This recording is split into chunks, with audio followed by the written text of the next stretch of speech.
35歲負債100萬，仲有冇必要活落去？我答佢一句話：你願唔願意分期付100萬，換翻35歲重新開始？呢句嘢當場令佢愣咗。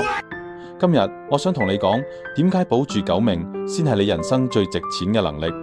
有個心理治療師叫張春，佢成日同啲後生仔講：我向你保證，而家就係你一生中最難嘅時候，等你大個咗就會變好。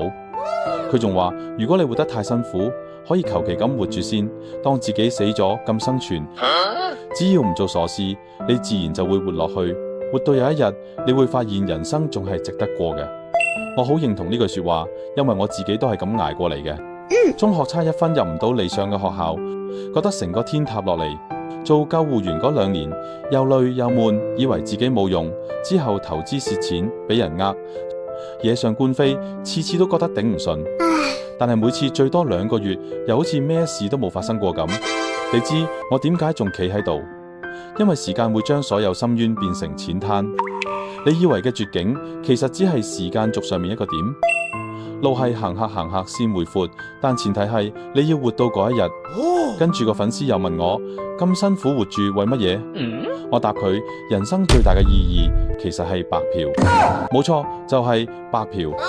你而家用緊嘅手機、電燈、上網、外賣，全部係幾千年文明累積落嚟嘅嘢，你有冇貢獻過？冇。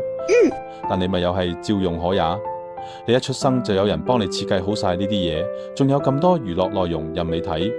古代啲皇帝幾有錢都換唔到你而家嘅生活，佢哋冇冷氣、冇手機、冇外賣、冇 IG、冇 YouTube， 你叫佢哋同你換，佢哋實肯。